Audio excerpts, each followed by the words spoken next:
Bonjour. Bonjour à toutes et à tous et bienvenue à la séance d'information sur le CV canadien et le recrutement international dans le domaine de l'éducation. Donc, quand on parle de le domaine de l'éducation, ça implique petite enfance et enseignement. Je suis Aleksandar Kovacevic. Je suis chargé de projets en immigration économique et employabilité au sein du réseau de développement économique et employabilité Canada, ou tout simplement RDE Canada. Et j'ai un grand plaisir d'être avec vous aujourd'hui. Okay. Donc, c'est quoi en fait l'objectif de cette séance? L'objectif de cette séance est d'informer les candidats en prospection. Donc, quand on parle des candidats en prospection, on parle des chercheurs d'emploi dans le secteur d'éducation en dehors du Canada, sur la situation actuelle de la marché de l'emploi au Canada et le processus de recrutement dans le domaine de l'éducation, donc petite enfance et enseignement. Donc, l'objectif, c'est d'augmenter vos chances de trouver un emploi au Canada. Pour cette raison, nous avons invité à cette séance les intervenants suivants. Ghislain Letourneau, qui est agent immigration, recrutement et employabilité au sein du Conseil de développement économique des territoires du Nord-Ouest.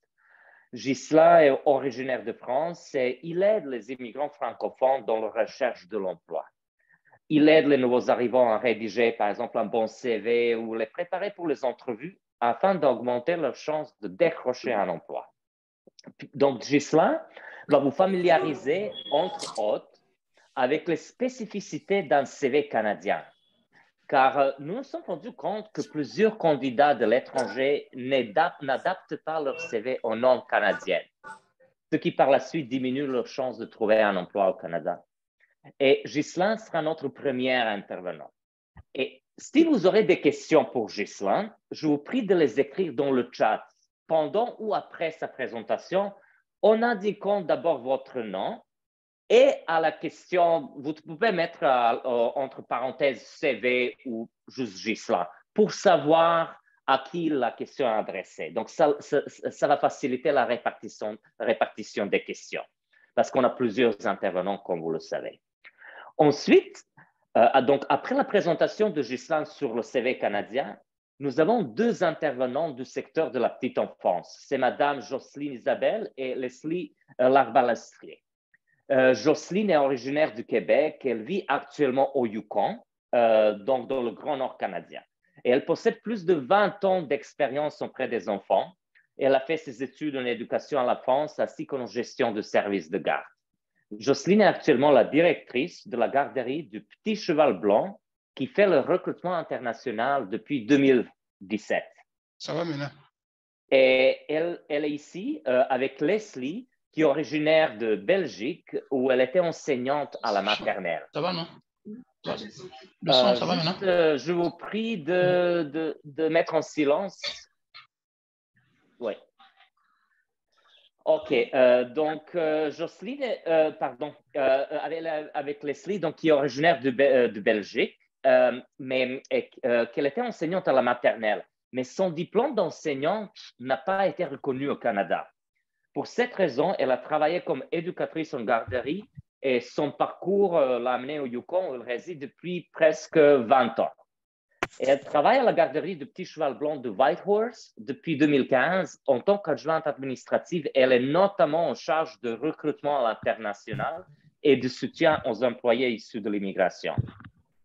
Donc, après la présentation de Jocelyne et Leslie, je vous prie d'écrire vos questions dans le chat en indiquant, donc, comme je dis avant, votre nom et à qui vous adressez la question. Donc, si c'est pour, par exemple, pour Jocelyne et Leslie, vous mettez entre parenthèses petite enfance. Donc, ça va faciliter la répartition des questions. Et puis, notre dernier intervenant, c'est M. Jean-Marie Mariez, qui est directeur de programme d'enseignement à la commission scolaire publique numéro 1 de Yellowknife. L'embauche et l'évaluation des enseignantes et enseignants font partie de ses responsabilités de plus d'une vingtaine d'années, donc une grande expérience. Jean-Marie participe chaque année à de nombreuses foires d'emploi et effectue un grand nombre d'entretiens pour dépister les bonnes candidatures. CV entretient façon la décision de conserver la personne dans sa banque de candidates et candidats ou non pour d'éventuels postes en enseignement primaire et secondaire. Et Jean-Marie n'a pas une présentation PowerPoint comme les autres intervenants à partager. Donc, je vais mener une discussion avec lui sur le processus de recrutement à l'international et vous êtes invité à poser des questions sur le chat, comme pour les autres participants, en indiquant votre prénom et entre parenthèses, enseignant dans ce cas-là, pour faciliter la répartition des questions. Et une information importante. Nous allons répondre aux questions seulement sur le CV et le recrutement, car nous offrirons des webinaires sur les autres sujets et besoin plus tard. Donc, vous êtes bienvenus pour poser les questions non répondues via notre site carrière-pe.com nous joindre. Vous allez voir sur la plateforme. Donc, afin d'avoir une idée de la durée des interventions, je vais partager maintenant le programme de cette séance d'information avec vous. Je vais le mettre sur le chat. Juste une seconde.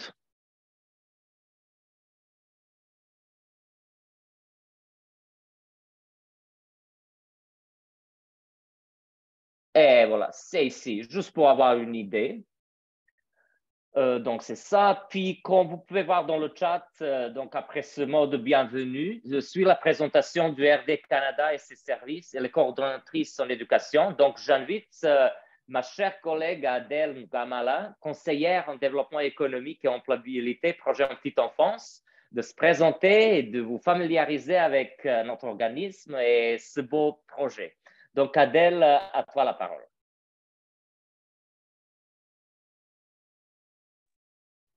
Merci beaucoup, Alexander. Je n'ai pas besoin de redire mon titre, tu l'as déjà dit. Donc, moi, je travaille au RD Canada pour les projets de la petite enfance avec ma collègue Isma Briki. Alors, la petite enfance, c'est un domaine qui est qui a vraiment besoin de main-d'œuvre au niveau des communautés francophones en situation minoritaire ici au Canada et aussi le domaine de la petite enfance. Alors, au RD Canada, nous finançons les initiatives entrepreneuriales en petite enfance pour aider les personnes qui sont intéressées à investir dans la petite enfance.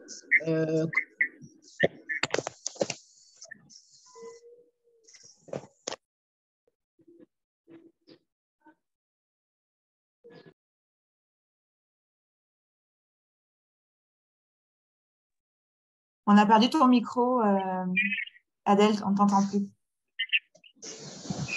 OK, est-ce que vous m'entendez là? Oui, c'est bon. OK, merci. Donc, les personnes qui sont intéressées à investir en petite enfance pour devenir gestionnaire de garderie, entrepreneur en petite enfance, donc nous finançons les projets, mais ça, c'est pour les projets qui sont, les entrepreneurs qui sont au Canada, en dehors du Québec.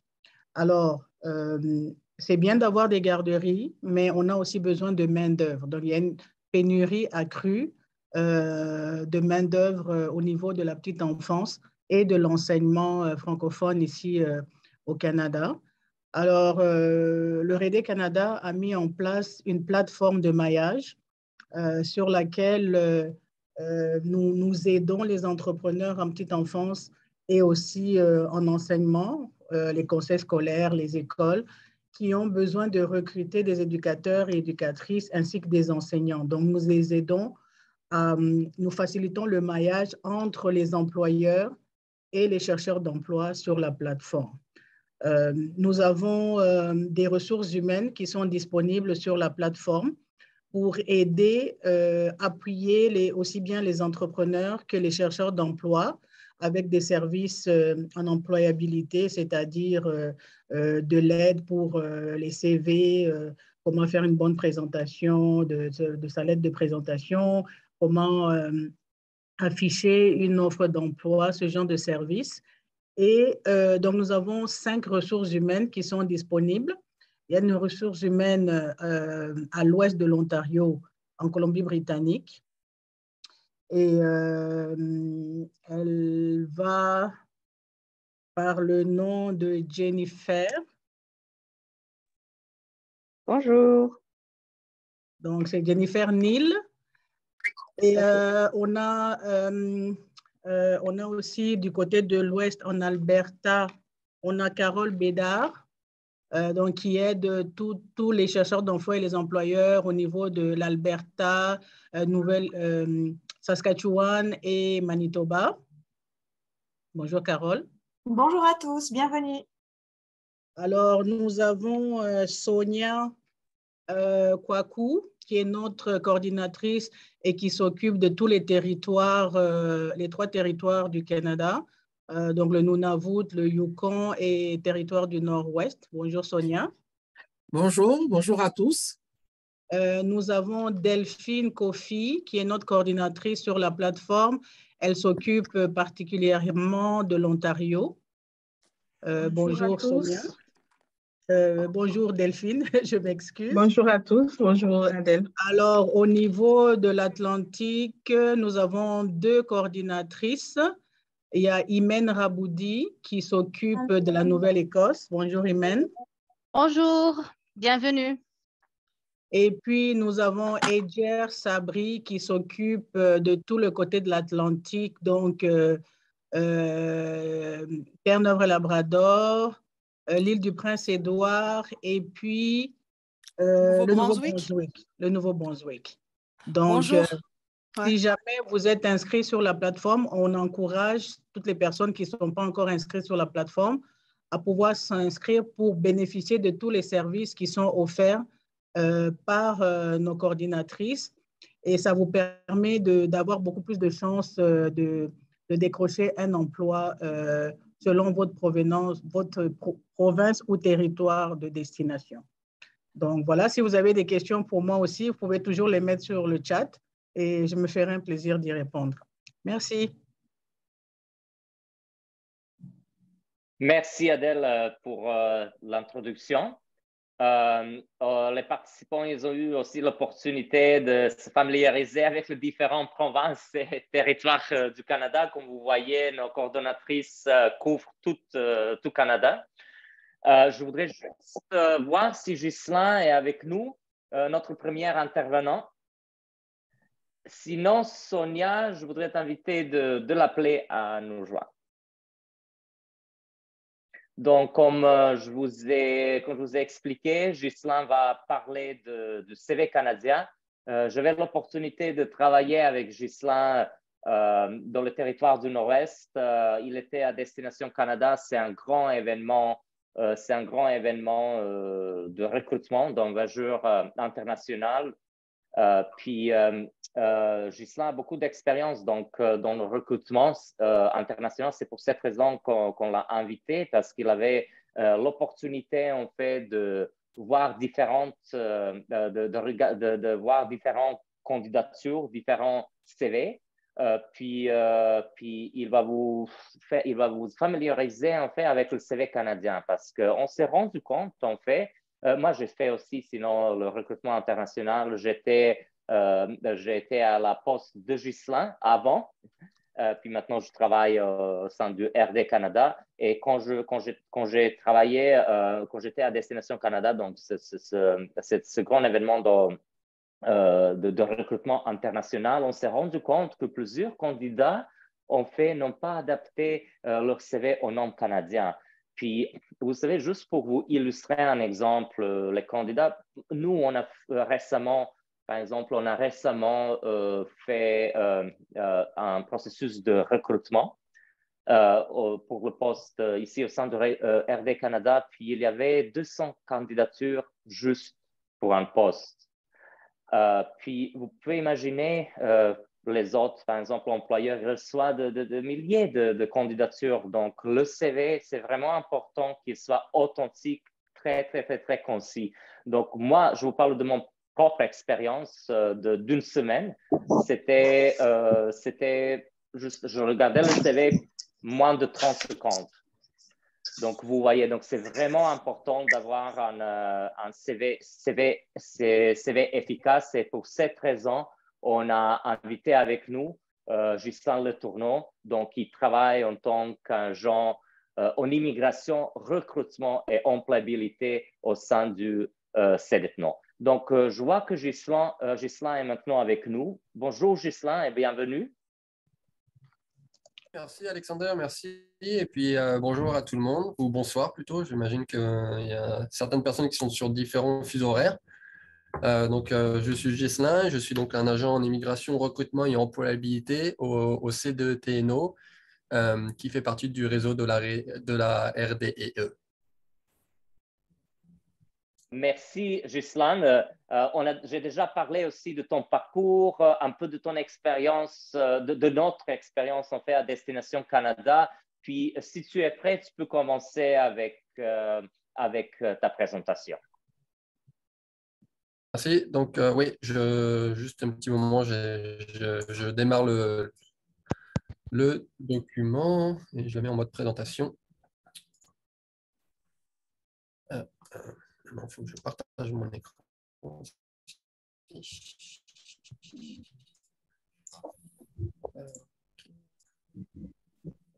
devez voir ma présentation, si tout va bien. Oui, c'est parfait. OK. Donc voilà, moi je vais vous expliquer de comment construire un CV. S'il y a des questions un peu plus spéciales par la suite, je vais pouvoir répondre. Là, ça va être vraiment un ordre, pour vous donner vraiment une ordre de général de ce qui est attendu comme type de CV au Canada. Donc, je voulais d'abord faire une reconnaissance que le CDTNO est situé sur le territoire du chef de Grise depuis des temps immémoriaux. Elle a été la terre traditionnelle des Premières Nations d'aînés de Yellowknife et plus récemment la patrie de la North Slave Métis Alliance. Nous respectons les histoires, les langues et les cultures des Premières Nations, des Métis, des Inuits et de tous les peuples autochtones du Canada, dont la présence continue d'enrichir notre communauté dynamique.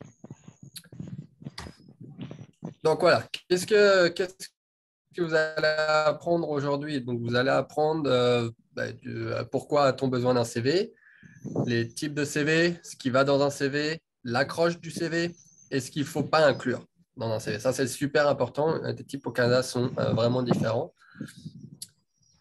Donc, voilà, c'est sérieusement, à quoi sert un CV? S'il y a quelqu'un pour vous expliquer, je suis là pour vous expliquer. Donc, pour un CV, vous avez besoin de montrer aux employeurs que vous avez un caractère unique. On parle du savoir-être. En anglais, on parle du soft skills. J'imagine que vous avez probablement entendu ce terme avant. Ça permet aussi de garder une trace de vos historiques d'emploi. Des fois, il y a certains employeurs qui ne donnent pas forcément des lettres d'emploi après que vous quittez un emploi. Donc, ça vous permet d'avoir une trace de ce que vous avez fait avec les dates. Et puis, bien évidemment, d'obtenir un entrevue et éventuellement d'avoir le poste auquel vous appliquez. Donc, les types de CV, il y a 3 types de CV majoritairement. Donc, il y en a un qui est le fonctionnel, le chronologique et une combinaison des deux. Dans le fonctionnel, c'est idéal pour les étudiants sans expérience ou avec très peu d'expérience, donc de mettre en avant les compétences et les accomplissements. Par exemple, je prends l'exemple de quelqu'un qui a un doctorat, donc il va mettre son accomplissement de sa thèse, par exemple, en cas de changement de carrière ou de domaine ou avec une interruption de carrière. Par exemple, si vous êtes en arrêt longue maladie ou alors si la personne est enceinte et va donner naissance à un enfant, bien évidemment, il y a une interruption dans la carrière. Le chronologique, c'est celui qu'on utilise principalement et on l'utilise en ordre déchronologique. Ça veut dire qu'on va du plus récent au plus ancien dans l'expérience professionnelle. Donc, c'est parfait pour les chercheurs d'emploi avec une historique complète ou au moins, je dirais, avec 5 ans d'expérience. Ou vous pouvez aussi avoir une combinaison des deux pour les personnes avec des expériences limitées et mettre en avant les compétences en premier. Que mettre dans un CV? Je ne sais pas. Donc, si vous ne savez pas, je vais vous expliquer. Donc, on met les informations de contact, donc de vous, votre profil, vos compétences et habilités, vos expériences professionnelles, les formations et d'éducation. Donc ça, on parle de hard skills. Dans les compétences et habilités, on parle des soft skills, donc du savoir-être. Vos intérêts et activités extra-professionnelles, ça permet de un peu casser la glace au moment de votre entrevue. S'il y a, par exemple, pour faire une introduction par rapport à ce que vous aimez, vos hobbies. Et puis également, on parle aussi de bénévolat, donc les engagements communautaires. Au Canada, c'est bien vu, c'est très, très bien vu du faire du bénévolat, et ça vous permettre aussi de créer votre réseau et de réseauter justement avec d'autres personnes qui sont dans probablement d'autres expertises.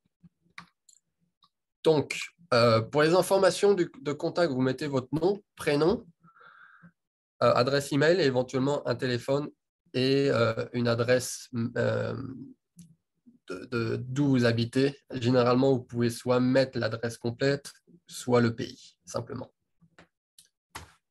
Donc, dans le profil, généralement, c'est entre 4-5 phrases. C'est une courte description de qui vous êtes, de mettre en avant votre proposition unique de valeur et remplace ces déclarations objectives. Entre guillemets, c'est ce qu'on plus ou moins met dans une lettre de motivation. Au Canada, on ne fait pas une lettre de motivation, on fait une lettre de présentation qui est un petit peu différent, mais je ne vais pas rentrer dans les détails aujourd'hui. Mais principalement, dans le profil, vous mettez 4-5 phrases de motivation en vous mettant en valeur et en disant de pourquoi vous êtes la bonne personne pour ce job, pour le travail. Vous devez répondre donc aux 4 questions. Pourquoi vous êtes le bon candidat, ce que je viens de dire, vos intérêts, vos forces et vos réussites. Dans les compétences et habilités, donc les compétences dures, techniques, donc c'est ces compétences spécifiques pour lesquelles vous avez été formé et que vous savez accomplir en relation avec une tâche à réaliser.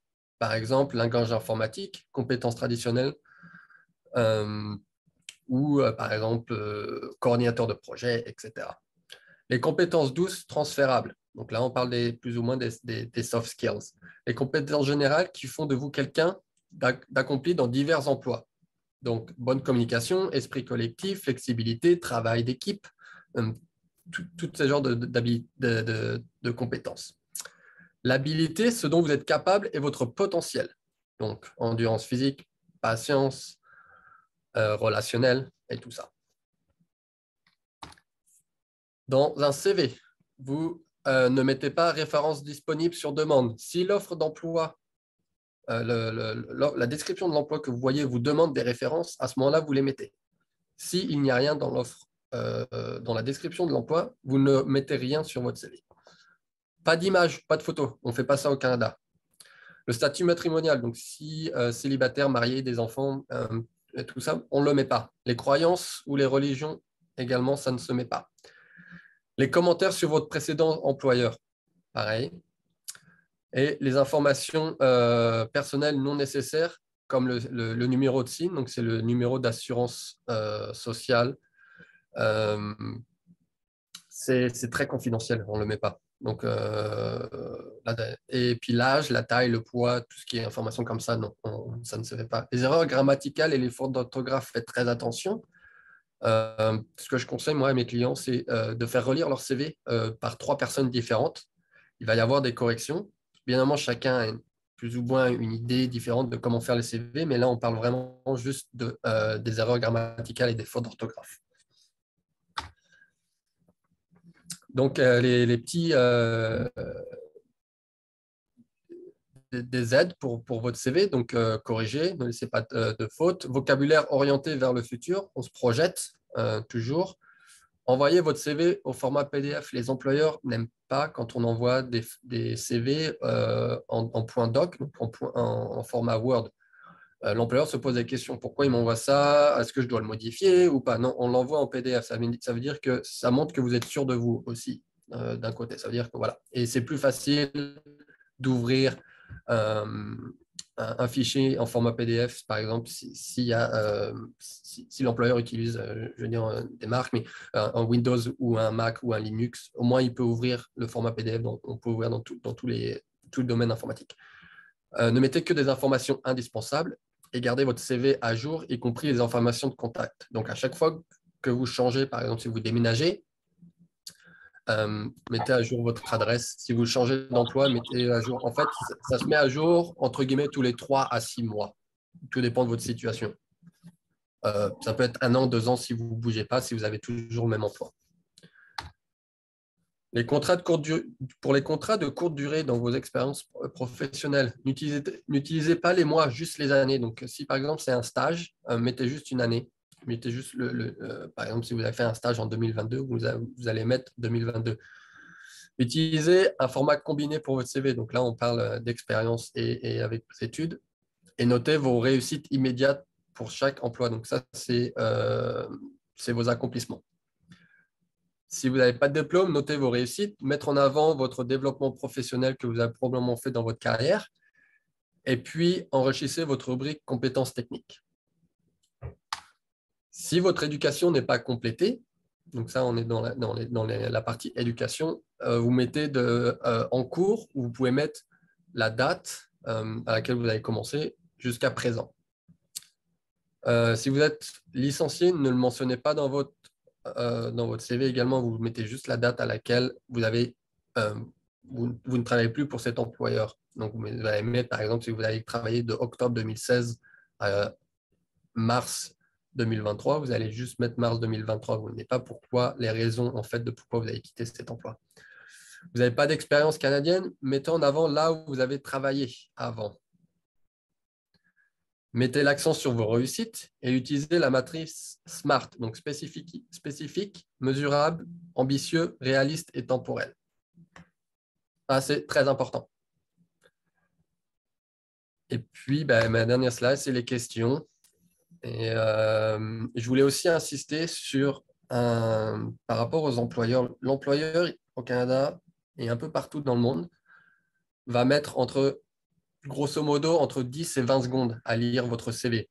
Et ce qui va l'accrocher, c'est le premier tiers de votre CV. Donc, ça va être votre contact, votre profil et vos compétences. Ça doit être dans le premier tiers de votre CV. Un CV également ne doit pas faire plus de 2 pages. Si vous avez beaucoup d'expérience professionnelle, on conseille de mettre que les 10 dernières années. Voilà. Donc, je ne sais pas si vous avez d'autres questions. Merci, Ghislain. C'est super ta présentation. C'est vraiment intéressant. Puis, je pense que ça va être très utile pour nos participants. Donc, les participants, comme on a dit, écrivez vos questions dans le chat. Puis, après toutes les présentations, on aura la possibilité de poser des questions à nos intervenants. Ghislain, j'ai juste une question pour toi avant d'introduire nos prochains intervenantes. C'est par rapport à ton expérience à Destination Canada. J'ai déjà parlé au début. J'ai déjà mentionné que tu as participé à Destination Canada, qu'il s'agit d'un événement, un recrutement international de grande envergure pour les francophones qui veulent trouver un emploi au Canada.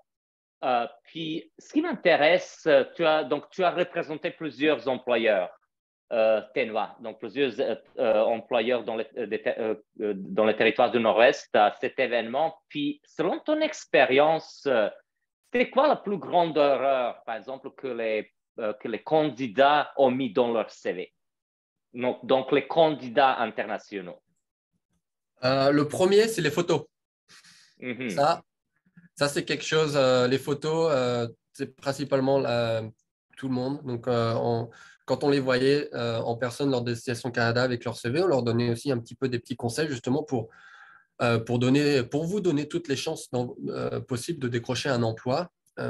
Faut savoir, et je vous le dis à titre informatif, pour toutes les personnes qui se trouvent à l'étranger ou qui sont en dehors des villes auxquelles ils candidatent pour trouver un emploi, ça représente que 10%. Donc, ça veut dire que 10% de tout le monde qui envoie leur CV ont une offre d'emploi depuis, par exemple, l'international. Donc, ce qui veut dire, c'est qu'il faut se démarquer et il faut faire les choses correctement.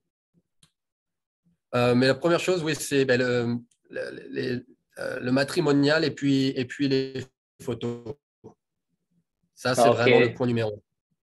Oui, c'est moi qui ai aussi noté ça parce que je partageais l'information aussi avec nos participants qu'il y avait tout simplement, par exemple, en Europe ou dans les autres parties du monde, c'est quelque chose de typique. Mais au Canada, vraiment, c'est quelque chose de négatif. Puis, on vous prie, hein, quand vous allez présenter vos CV, vraiment de se bien renseigner sur les normes canadiennes parce que, comme vous savez, le nombre de candidatures que les employeurs reçoivent, c'est un nombre immense. Donc, chaque chose qui ne correspond pas vraiment au nom peut être perçue, peut diminuer vos chances. Ouais, Merci. imaginez, pour Destination Canada, on avait 9 employeurs et à peu près une 21 offres d'emploi et on a reçu 8000 CV. Imaginez un employeur qui reçoit 8000 CV. Si votre CV ne correspond pas, entre guillemets, aux normes canadiennes, il ne va même pas le regarder. S'il voit une photo, il va juste le mettre de côté. Donc, c'est pour ça, vraiment, vraiment, mettez les chances plus de chances de votre côté. Rechercher un emploi, c'est un travail. C'est presque un travail à temps complet, je dirais. Donc, faites vraiment attention, démarquez-vous. Ça, c'est vraiment mon conseil numéro 1. Être très précis. Et ce que je trouve très important, c'est vraiment d'adapter votre CV à l'offre d'emploi. Donc, n'envoyez pas un CV qui est un CV comme générique à une centaine d'employeurs. Non, il faut vraiment que chaque CV corresponde vraiment à l'offre d'emploi. Puis, on vous conseille aussi d'utiliser des mots-clés que vous trouvez dans l'offre d'emploi parce que, comme on vous a mentionné, c'est 30 secondes. Sur 30 secondes, s'il voit des mots-clés, ça va augmenter vos chances de vous sélectionner. Merci, Ghislain. Je vais juste ajouter deux petites choses si on a un peu de temps. Les mots-clés, c'est très important. Il y a beaucoup notamment dans les grosses compagnies, qui font appel à l'intelligence artificielle. Donc, en fait, c'est un ordinateur qui va trier votre CV par lui-même. Donc, s'il n'y a pas les mots-clés qui correspondent aux descriptions de l'emploi, ben, il va rejeter votre CV. Il ne va même pas le prendre en compte. Autre chose aussi, dans un CV, ne mentez pas. C'est arrivé, par exemple, pour Destination Canada, qu'un employeur était intéressé par un CV. La personne avait dit qu'elle parlait très couramment anglais. Lors de l'entrevue, la personne ne pouvait pas dire un mot en anglais. Donc, l'entrevue a coupé court. Au bout de 3 minutes, c'était désolé, je ne vais pas perdre mon temps. Je ne vais pas perdre ton temps, je ne vais pas perdre mon temps. Donc, ne mentez pas dans un CV. Merci, Ghislain. Merci pour tes réponses. Puis les candidats, nos participants, en fait, ils auront la possibilité de te poser des questions après les interventions de nos autres intervenants. Et maintenant, j'ai le plaisir de donner la parole à Jocelyne et Leslie de la garderie Petit Cheval Blanc du Yukon. Leslie, Jocelyne, comme vous savez, j'ai déjà informé nos participants de vos parcours professionnels, de vos biographies. Donc, n'hésitez pas à commencer avec le partage de votre présentation si vous êtes prête. Mais je voudrais juste vous poser une question, en fait, avant. C'est quoi la température aujourd'hui au Yukon? Alors, aujourd'hui, on a une petite neige qui tombe. Et puis, je vais vous dire ça tout de suite, combien il fait, parce que ça change. Alors, il fait moins 17, ressenti moins 22. C'est une journée pas trop froide aujourd'hui, parce qu'on en a eu des plus froides que ça dernièrement.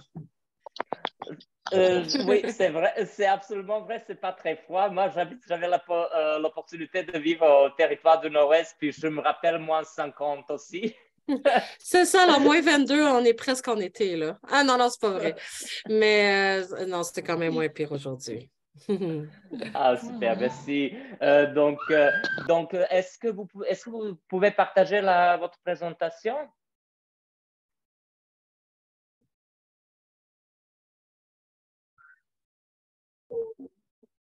Ça sera pas long, j'entends pas ma collègue. Juste un instant. Il va-tu? Merci.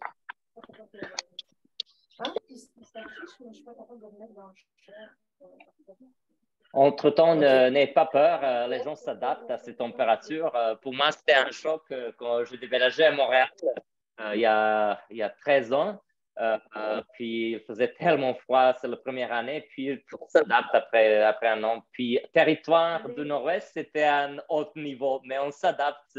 Puis je peux vous dire aussi que à Yellowknife et à Whitehorse, c'est tellement international, les gens de partout, de tous les coins du monde. Puis on s'adapte. Donc, bon, je vois que votre présentation est prête. Allez-y.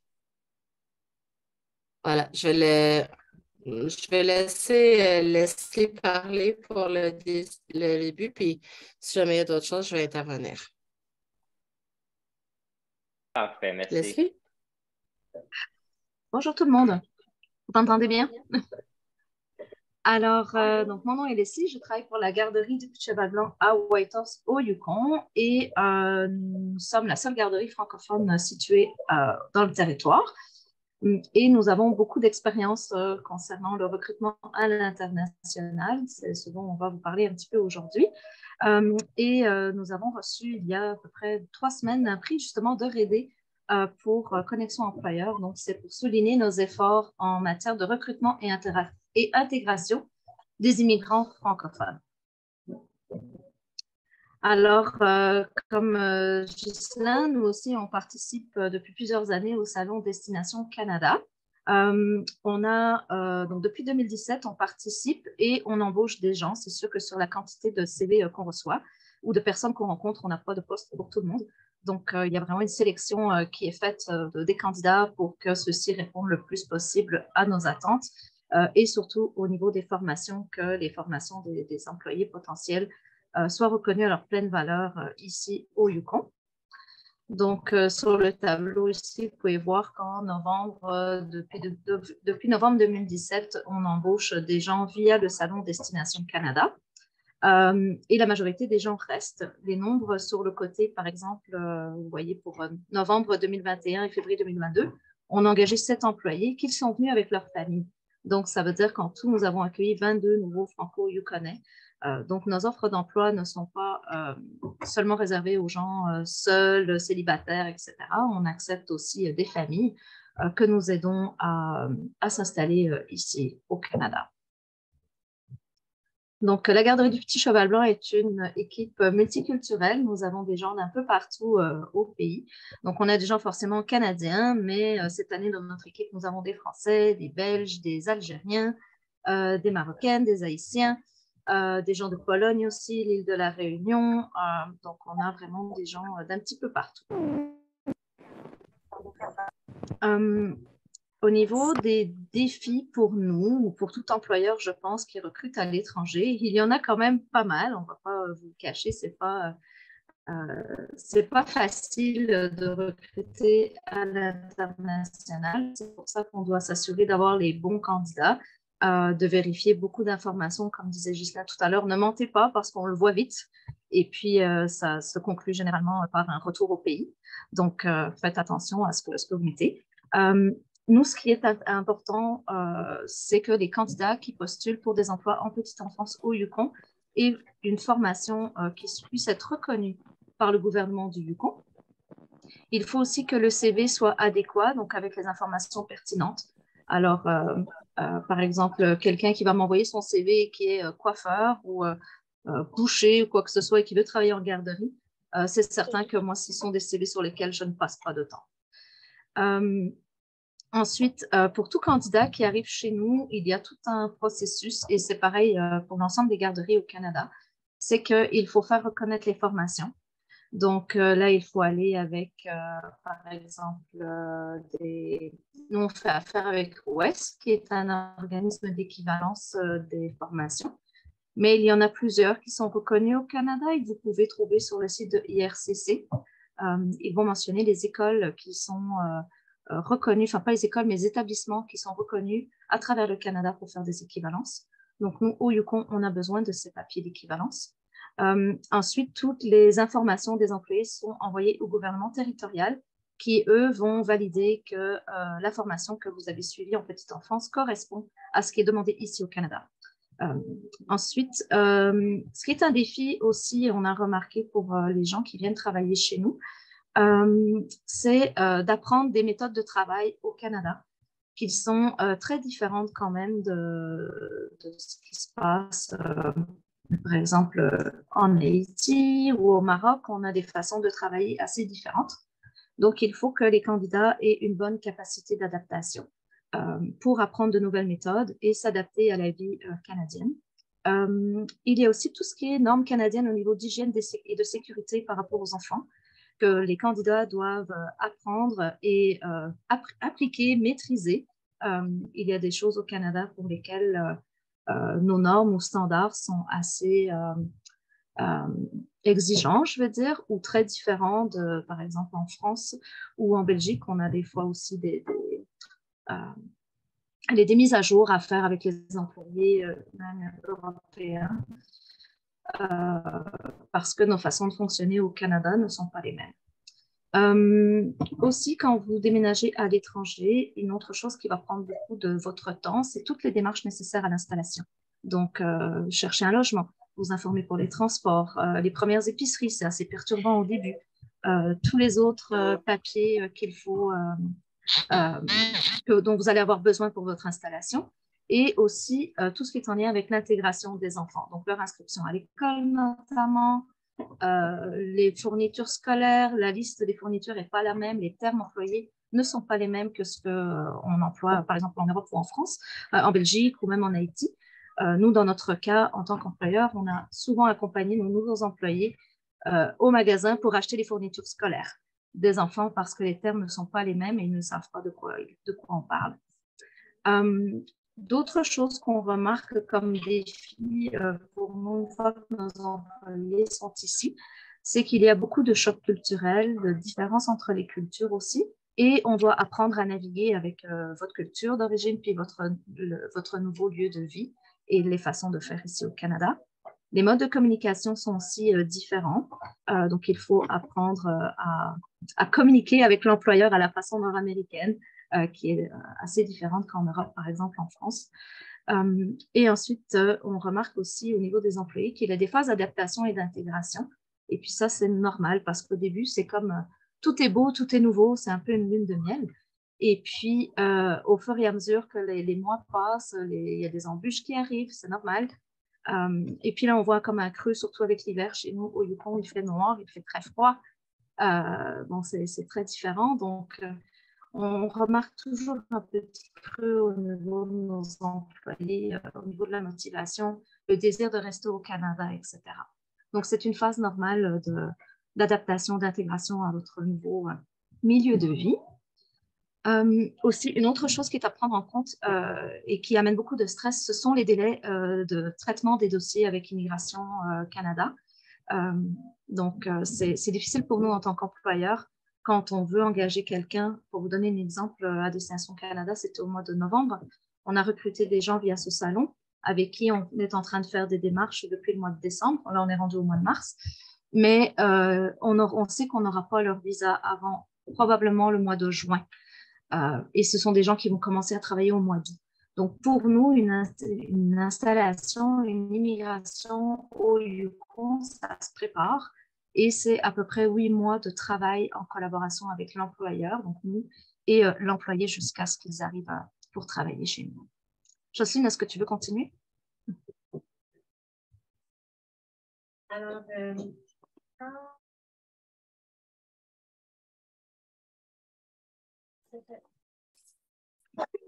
OK, excusez-moi. Parce que si on est dans le même bureau, juste sur 2 écrans différents, puis si les deux, on a notre son, on s'entend en écho.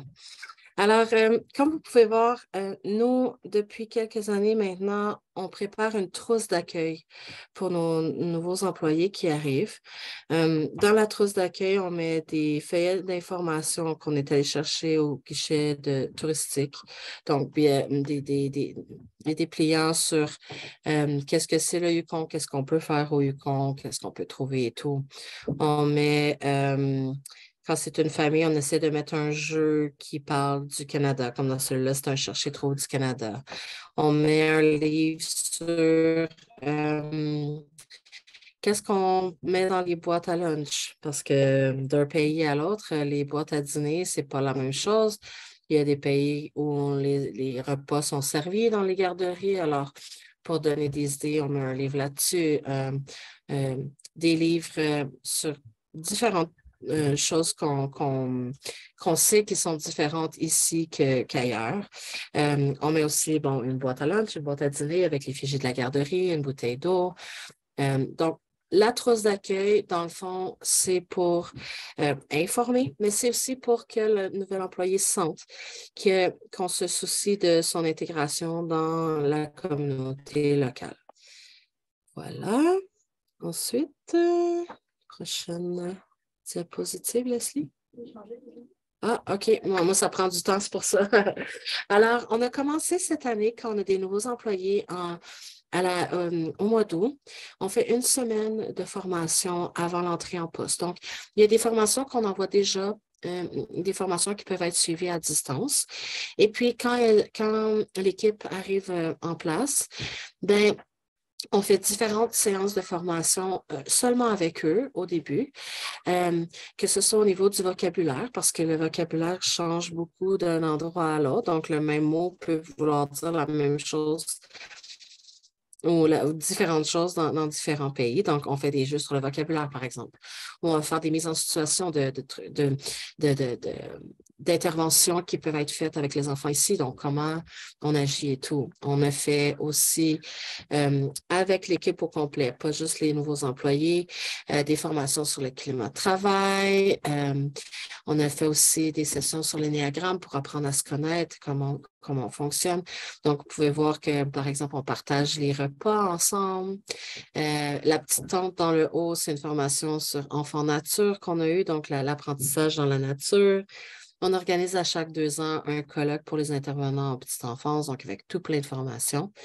Donc, ça, c'est vraiment intéressant parce que pour les éducateurs et éducatrices qui viennent travailler ici, mais ils ont l'occasion de continuer leur formation initiale. Construction identitaire franco-iconaise, c'est vraiment important pour nous et on travaille là-dessus au quotidien. Les photos que vous pouvez voir, c'est des fresques qui ont été peinturées dans la garderie pour que les enfants puissent s'identifier à la culture franco-yukonaise. Donc, on y voit la nature yukonaise, les animaux, la flore, en été et en hiver. Donc, ça, c'est quelque chose qu'on fait au quotidien. Donc, la construction identitaire pour qu'on puisse construire l'identité franco-iconaise des enfants, il faut d'abord qu'on commence par les employés. Alors, c'est quelque chose qu'on travaille ensemble. On célèbre différentes cultures. Alors, ça, c'est les photos que vous voyez, c'était la cabane à sucre, donc la culture québécoise, canadienne qui est transmise aux autres employés. Mais on fête aussi les fêtes nationales des pays de nos employés. Donc, on a commencé ça cette année. On fait des sorties en équipe, que ce soit pour aller cueillir des petits fruits, de la peinture. On est allé faire du chien de traîneau. Alors, on est allé aussi dans un jeu de laser avec l'équipe. Donc, on essaie de faire des activités ensemble, étant donné que pas mal tout le monde qui est ici est expatrié. Alors, ça crée des liens. On fait aussi des sorties avec les familles de nos employés, donc des sorties familiales. Et voilà, c'est un peu ça qui se passe ici pour le Yukon. Comme Leslie l'a dit tout à l'heure, c'est vraiment important. Puis je sais que déjà, on a parlé du CV là, dans le sujet d'avant, mais c'est super important de mettre les emplois qui sont reliés à l'emploi que vous postulez. Si vous avez travaillé 1 an en crèche ou en garderie ou avec les enfants, puis 5 ans dans une manufacture de vêtements, je n'ai pas besoin de savoir que vous avez travaillé 5 ans dans une manufacture de vêtements. Ce n'est pas relié à l'emploi que vous postulez. Je vais me douter que vous avez fait quelque chose d'autre avant, mais quand le CV est vraiment trop long, peut-être qu'on perd des informations qui sont importantes. Donc, j'ai manqué le début de la présentation tantôt, mais ça, c'est vraiment super important. Ou, tu sais, vous pouvez le mentionner, les autres emplois, mais pas avec toutes les tâches qui étaient reliées. Alors, voilà, moi, c'est ce que je voulais dire. Leslie, as-tu d'autres choses à ajouter? Non. Alors, voilà, je ne sais pas s'il y a des questions. Hein? Merci beaucoup, Jocelyne et Leslie. Merci beaucoup parce que la période des questions, ça va être après la présentation de Jean-Marie. Ce que j'ai noté, en fait, ce que je trouvais très intéressant, que vous donnez beaucoup d'attention, beaucoup d'importance au processus d'intégration. Donc, c'est une composante très importante, cette adaptation de s'intégrer dans le milieu. Juste pour vous poser juste une question avant de commencer avec notre prochain intervenant, c'est quels sont pour vous les CV qui attirent le plus grand votre attention? Vraiment, est-ce que c'est l'expérience, c'est l'éducation, ou les deux? Les deux, mais je dirais que l'éducation est importante dans le sens sans le World Education, sans le WES, nous, on ne peut pas embaucher. C'est sûr qu'on va aller voir tout de suite s'il y a une formation directement en petite enfance, parce que si la formation est dans un autre domaine que la petite enfance, même si la personne a beaucoup d'expérience, nous, on ne pourra pas l'embaucher parce que c'est les exigences du gouvernement. C'est très important ce que vous avez dit, Leslie, absolument. Donc, les candidats WES,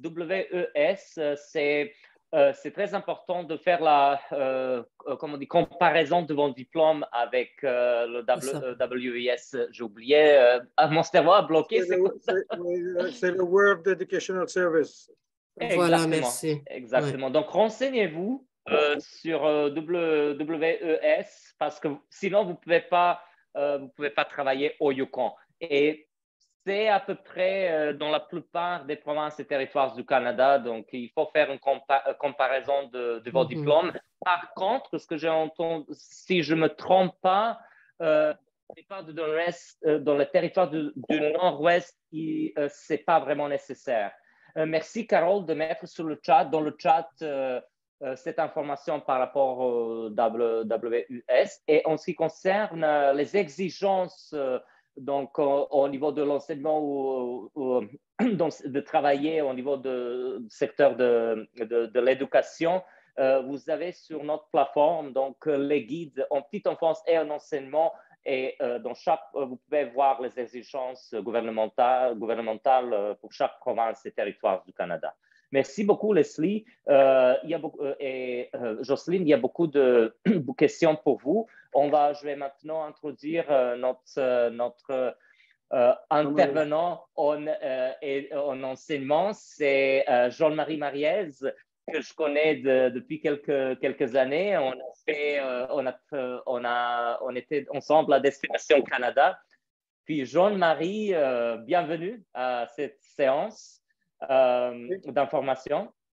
J'ai déjà eu l'opportunité de présenter ton parcours professionnel. Tu as plus de 20 ans d'expérience de travail dans le domaine de l'enseignement. 42 ans. 42 ans. Oh, wow. Donc, ça va être très intéressant pour nos participants d'entendre un peu ton expérience au niveau de recrutement international. Mais je voudrais d'abord te poser la question par rapport au contexte actuel sur la situation sur la pénurie de main-d'œuvre au Canada dans les territoires du Nord-Ouest, dans le secteur de l'éducation. On fait un enseignement. Oui, la première chose, c'est que les candidats doivent connaître le Canada, à savoir qu'on est 13 juridictions, on parle de 13 provinces et territoires, et c'est très important que lorsque vous allez mettre votre application, que vous ne trompiez pas de province ou de territoire, parce qu'on reçoit des CV, par exemple, qui nous sont adressés et on indique Yukon, ou en tout cas, on prouve tout ça. Mais juste pour dire que dans les 13 provinces et territoires, il y a une pénurie d'enseignants en français, non seulement pour les francophones, mais aussi pour tout ce qui est programme d'immersion, tout ce qui est dans les postes d'enseignement en français, donc qui peuvent être aussi pour les français de base. On a comme français intensif, post-intensif, etc. Alors bref, en français, l'éducation en français, on cherche énormément d'enseignants. On ne parle pas de dizaines, on ne parle pas de centaines, on parle de milliers d'enseignants. Alors, on a des commissions scolaires majeures qui sont à travers le pays qui recherchent, particulièrement dans l'Est, des quantités énormes d'enseignants. En ce qui nous concerne, nous, dans les territoires du Nord-Ouest, on a ici 8 commissions scolaires, dont 5 en particulier qui offrent des programmes en français. Et juste à Yellowknife, 3 commissions scolaires, dont une est francophone, 2 anglophones. Les 2 anglophones offrent des programmes d'immersion. Alors, on cherche dans les territoires du Nord-Ouest environ une trentaine d'enseignants par année en français. On en cherche aussi en anglais. On cherche, du côté francophone, on n'est pas pointu à savoir si on va parler anglais ou pas, mais du côté immersion, on s'attend à ce que les candidats aient une certaine base de communication en anglais. Donc, c'est un atout que de posséder la base de communication en anglais. Parce que même si tout l'enseignement se fait en français, on tombe à discuter avec les parents en anglais.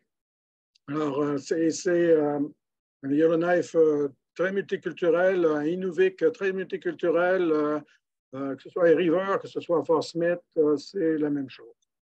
Oui, c'est vraiment intéressant que juste pour donner une idée à nos participants, par exemple, Yellowknife, ça je pense, Jean-Marie, 20 000 d'habitants.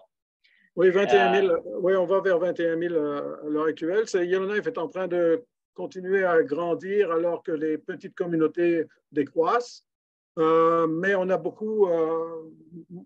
C'est une ville de service. C'est une ville où on a tous les services gouvernementaux, quartier général de l'armée pour l'Arctique, etc. Alors donc, on a beaucoup de monde qui viennent et on a des écoles de qualité, on a du personnel de qualité, on a des infrastructures de qualité. Ville moderne qui est ici dans l'Arctique, c'est pas tout à fait l'Arctique, Yellowknife, mais on tombe avec, en passant un hiver qui est sec, qui peut être froid pendant une certaine période de temps, mais comme au Yukon, il fait 17 nous autres aujourd'hui, même chose.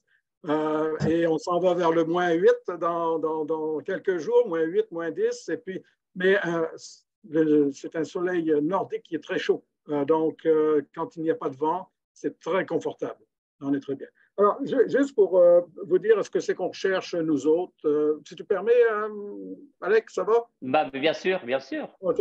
Alors, lorsqu'on fait de la recherche, donc, nous, on a un certain processus. Hein. Alors, la première chose, c'est qu'on va aller chercher des enseignants canadiens. Ensuite, on va chercher des enseignants qui sont avec résidence permanente.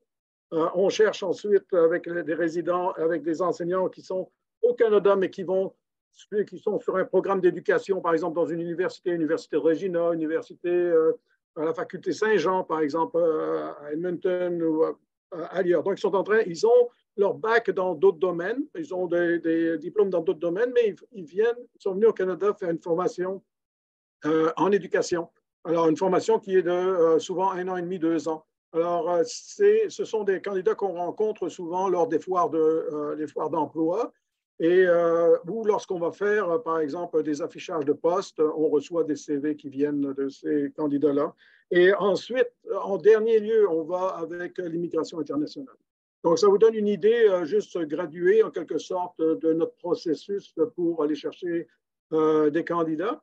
Les banques de CV peuvent être énormes, mais en réalité, au bout de la ligne, il ne reste pas beaucoup de CV à cause qu'on fait énormément d'élimination et c'est par rapport avec tout ce qui s'est dit au préalable, avec les contenus qui sont dans les CV. Alors, on parlait de 20 secondes. Moi, ça me prend à peu près une trentaine de secondes, 40 secondes pour passer à travers le CV. La première chose que je regarde, c'est l'éducation. Donc, automatiquement, je cherche à avoir un bac en éducation équivalent canadien.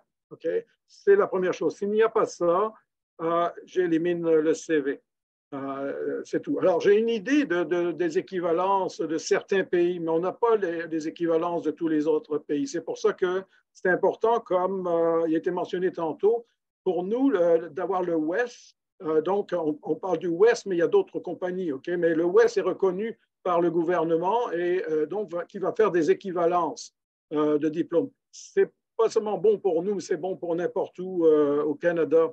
Ça facilite en quelque sorte les employeurs pour pouvoir aller vous chercher en quelque sorte, c'est pour vous retenir pour la sélection suivante des candidats. Alors, le West, en général, ça prend, le registraire. Vous savez, on a des provinces qui, eux, ça ne les dérange pas parce qu'ils ont des grosses infrastructures, ils ont un registraire et des bureaux d'équivalence qui se font. On parle de l'Ontario, on parle de Nouveau-Brunswick, même Colombie-Britannique, mais des petits endroits comme nous, territoire du Nord-Ouest, ou Yukon, ou Nunavut, le West est important et le registraire qui émet les permis d'enseignement va regarder ce que c'est que vous obtenez, parce qu'il ne va pas prendre le temps d'aller chercher et de commencer à pouvoir se mettre en contact avec vous pour 2 ou 3 mois de temps pour savoir si vous avez des équivalences ou pas. Alors, ça aide et c'est un atout, en quelque sorte, pour présélectionner votre CV. Alors, on a ça, on a la vérification judiciaire qui se fait, ce qu'on appelle en anglais le Criminal Record Check. Okay? Et donc, quand on a ces choses-là, le registraire peut aller pouvoir étudier votre dossier et émettre un permis. Pas de permis d'enseignement, on ne peut pas enseigner dans les territoires du Nord-Ouest, où ça nous prend des lettres d'autorisation du ministre pour des éléments particuliers, en quelque sorte, qui interviennent dans le courant de l'année. Tout à coup, on ne prouve pas, on a quelqu'un qui peut faire, on demande, et c'est le ministre peut nous autoriser ou pas. Donc, ça vous donne une idée là-dessus. Que ce soit pour le West ou que ce soit pour le registraire, quand on fait une demande pour le brevet d'enseignement, donc on l'appelle permis d'enseignement, brevet d'enseignement, licence ou tout ce qu'on veut pour enseigner, ce sont des documents officiels. Donc, et les documents officiels doivent être envoyés directement au registraire ou au West et ils reviennent. Et souvent, ce sont les universités qui envoient, c'est toute une démarche, hein, les universités qui envoient directement ces documents-là. C'est pour éviter les fraudes et les faux documents qui existent. Le West, ça peut coûter une centaine de dollars canadiens, une centaine d'euros, je m'excuse, 200 dollars canadiens, 250 dollars canadiens. Ça dépend de la complexité de votre diplôme, ça dépend du pays aussi. On a beaucoup de choses qui étudient là-dedans. Est-ce que aussi la cote de vos universités, etc. Donc, tout est étudié pour ça. Alors, ça vous donne une idée. Nous, j'entends de la vaisselle. Okay. Je m'excuse, est-ce que ça va? OK. Nous, la façon dont on fonctionne, donc, on affiche des postes à l'interne. Ensuite, les postes sont affichés sur notre site. OK? Et c'est souvent ce qui arrive. On va recevoir des CV. On fait une présélection des CV en fonction des postes affichés. Alors, comme il était mentionné tantôt, ben, si on cherche des profs à l'élémentaire, on s'attend à ce que vous ayez un bac, en général, un bac d'éducation à l'élémentaire. Si vous l'avez au secondaire, on peut regarder qu'est-ce que c'est que vous avez, mais si c'est pour enseigner à la maternelle, je ne pense pas qu'on va aller chercher quelqu'un qui ait une spécialisation en chimie pour aller enseigner à la maternelle. Donc, à l'élémentaire, on retrouve quand même beaucoup de candidats et c'est la même chose quand on cherche pour le secondaire. Si votre expérience didactique est seulement au niveau de l'élémentaire, la spécialisation au niveau de l'élémentaire, très peu de chances d'avoir des postes au secondaire qui sont spécialisés. Okay? Secondaire, particulièrement du deuxième cycle. Okay? Donc, on fait nos pré-entrevues. C'est important quand on fait notre pré-entrevue de dégager de l'enthousiasme, okay? D'être très clair, parce que ce qu'on fait dans la pré-entrevue, en général, après quelques minutes, on sait si le candidat va être valable ou pas. Donc, tout ça, c'est après avoir présélectionné déjà toutes les CV et tout. Alors, quand on dialogue en virtuel. Alors, si vous ne dégagez pas d'enthousiasme, si vous êtes morose, si vous n'articulez pas bien ou quoi que ce soit, vous n'êtes pas fait pour l'enseignement. Je vais dire ça comme ça parce que c'est ce que vous devez faire lorsque vous êtes en face d'une classe. Okay? Vous devez être dynamique. Alors, on cherche du monde dynamique qui articule bien parce que vous êtes des modèles pour les élèves. Bon, sans caleçon là. Il dit qu'est-ce qu'on te voit sur la vidéo? On me voit. On te voit? Oui. J'arrête parce qu'il y a des interférences. Hein. C'est oui. bon, Jean-Marie. On y va, on continue. Alors, OK. Et puis ensuite, on a l'entrevue qui se passe. Et encore là, ça se fait avec une équipe. Et puis là, c'est la grande entrevue et on attribue les contrats. Alors, donc, on a quand même toute une sélection qui s'effectue. Comme nos collègues de Yukon ont mentionné, quand on fait de l'international, il y a les délais des visas et ça peut quelquefois handicaper, mais à cause du temps, parce qu'on n'a pas le choix, il faut que les candidats soient engagés pour le mois de juillet, en quelque sorte pour nous, pour commencer au mois d'août. On commence au mois d'août et à la mi-août en général, on donne tous les programmes de mentorat qui sont à faire, on donne le soutien qui est là, pédagogique. Je ne parlerai pas de tout ce qui est fait pour l'intégration. On fait beaucoup de choses pour l'intégration des candidats, mais nous, du côté pédagogique, on va donner tout ce qu'il faut aux candidats et pour pouvoir les mettre connaissants le plus rapidement possible des programmes qui sont là. Aussi sur s'il y a une approche particulière, une approche neurolinguistique, par exemple, avec le français intensif, on va former nos candidats là-dessus. Mais le soutien particulièrement pour ceux qui arrivent, ceux qui sont pour la première fois, la première année ici, que ce soit dans les territoires ou même comme première année pour des enseignants canadiens, on donne le soutien maximum pour ça. Ce que j'ai remarqué, moi, c'est qu'avec, quand on fait des entrevues, je reviens aux entrevues, on peut avoir une entrevue qui se passe très bien, mais quand on passe tout à coup avec par exemple, on va parler de gestion de classe, on n'est plus sur les mêmes longueurs d'onde parce qu'on tombe avec, c'est important d'aller voir de quelle façon on gère les classes au Canada parce qu'on tombe dans des pays qui fonctionnent encore avec l'ancienne façon disciplinaire française, dont moi-même j'ai été élevé dans ce système-là. Et donc, ça ne fonctionne pas bien. Automatiquement, après une courte discussion avec les candidats sur la façon dont ils organisent leur classe, sur la façon dont ils vont gérer leur classe, c'est vraiment, on retombe en 1960 ou en 1970. Alors, c'est important de faire de la recherche sur la façon dont on enseigne ici. OK? Autre chose, c'est que quand on parle candidat, on dit qu'est-ce que vous avez fait pour, par exemple, quand on fait l'entrevue, comment est-ce que vous connaissez Yellowknife? Qu'est-ce que vous savez de Yellowknife? Si je parle de Yellowknife, par exemple. OK? Mais la personne ne sait pas quoi répondre. Alors, ce que je suggère aux candidats, c'est faites un peu de Google, allez faire un petit tour et puis allez voir qu'est-ce que c'est que la ville, allez voir qu'est-ce que c'est que les territoires du Nord-Ouest, allez voir qu'est-ce que la commission scolaire, et puis si on précise en plus dans quelle école il y a des postes, ben, allez chercher de l'information par rapport à l'école, etc.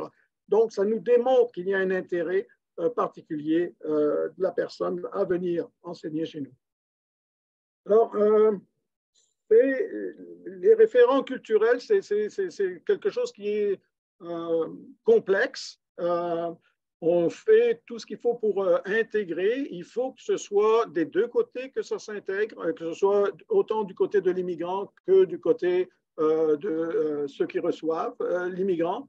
Donc, ce qu'on recommande, nous, toujours, et puis je pense, Ghislain, Alec, tout le monde, on recommande toujours de participer le plus possible aux activités des communautés. C'est le meilleur moyen de développer un réseautage pour pouvoir facilement s'intégrer. Et on trouve de toutes sortes. Et alors, donc, il y a toujours quelque chose qui nous intéresse quelque part. La première chose qu'il faut faire, c'est aller à la rencontre des gens. Vous attendez pas à ce que les gens viennent à votre rencontre, mais allez à la rencontre des gens. Il y en a qui vont aller à votre rencontre aussi. Mais participer, collaborer, aller sur un comité, vous avez beaucoup à partager. OK? Alors, donc, partagez. Vous n'imposez rien, personne n'impose. On partage, on échange et on s'intègre. Et c'est très facile et on finit par aimer la place, l'endroit et on y reste. Et on l'adopte. Alors, voilà. si vous avez des questions. Merci On beaucoup. pourrait parler longtemps sur les choses. Allez voir les conventions collectives. Merci. Aussi, beaucoup d'argent à faire, mais il faut regarder aussi le coût de vie qui est là. Alors, nous, on est avec des salaires qui varient entre 50, si je donne 100 euros, pour ceux, c'est 58 000 euros à 93 000 euros. Ce sont nos salaires, selon l'expérience qui est là, et puis les diplômes, le post-secondaire qu'on a. Alors, donc, nous, on joue entre 85 000 $ canadiens et 136 000 $ canadiens actuellement. C'est par année, c'est ça? Par année, oui, oui. Okay. Merci. Et c'est une année scolaire de 180 pour les territoires du Nord-Ouest, puis en général au Canada, c'est entre 190 et 195 jours d'enseignement. Pas d'enseignement, pour l'année scolaire. L'enseignement, c'est environ 175. Oui. Merci beaucoup, Jean-Marie. Mais regardez, on va commencer maintenant avec la série de questions et réponses. Puis, déjà, notre coordonnatrice a préparé déjà des questions. Donc, juste un moment, il y a une question pour Ghislain. C'est la question d'Isabelle. Ghislain, est-ce que la personne le candidat doit mentionner qu'il a effectué le WES dans le CV? Est-ce que c'est une information pertinente? Oui, dans l'éducation, il faut la mettre. C'est comme ça que l'employeur va pouvoir…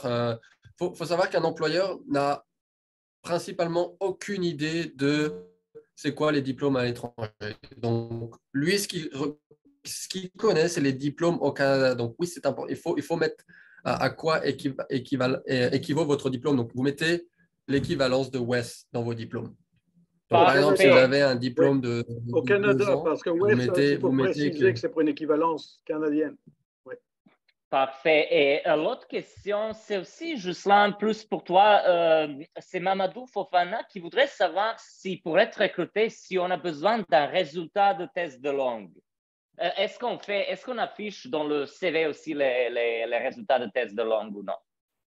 Non, vous n'êtes pas obligé, ça va alourdir votre CV, ce n'est pas recommandé. Donc, mettez juste que vous avez un niveau d'anglais et ou de français, mais moyen ou alors élevé. Avancé, OK. Et Ghislain, est-ce qu'il y a des gabarits de CV à partager avec les participants? Oui, si vous allez sur le site JobBank, ils expliquent sur Guichet Emploi, pardon, en français. Donc, vous tapez Guichet Emploi, c'est le site officiel du gouvernement du Canada, et ils vont vous montrer des CV, des gabarits de CV que vous pouvez utiliser. Ah, super, c'est une très bonne information. Donc, si c'est possible, quelqu'un juste d'écrire dans le chat ce site-là pour que nos participants puissent le consulter. Il y a une question pour Leslie. Leslie, c'est la question de la part de Gouré. Il est enseignant de mathématiques du secondaire. Il voudrait savoir s'il peut être utile à la petite enfance et si oui, quelle disposition devrait-il prendre? OK. Alors, ce genre de profil pour nous à la garderie, malheureusement, ne sera pas accepté parce qu'on veut vraiment une formation reconnue en petite enfance, donc les 0 à 5 ans. Donc, tous les candidats qui ont une formation en enseignement, généralement, on ne les prendra pas, sauf si c'est… non, il faut vraiment que ce soit une formation comme d'éducateur à l'enfance ou éducateur jeunes enfants, professeur de maternelle, mais il faut vraiment que la formation pour le Yukon, en tout cas, soit de 0 à 5 ans. Malheureusement, même si la personne a beaucoup d'expérience, mais pas de formation, pour nous, on ne peut pas aller plus loin parce que c'est une obligation du gouvernement que les gens qu'on engage de l'étranger aient une formation reconnue ici. Puis habituellement, c'est des formations qui sont de 2 à 3 ans à temps plein dans le pays d'origine pour être reconnues au Yukon. Donc, il faut avoir donc une formation spécialisée, technique et tout ça. Vraiment, les participants, on vous encourage de consulter les guides en petite enfance et en enseignement qu'on a produit. Bon, moi, c'est Canada. Honoré Amoni. J'ai fait l'OS. J'ai une étude comparative.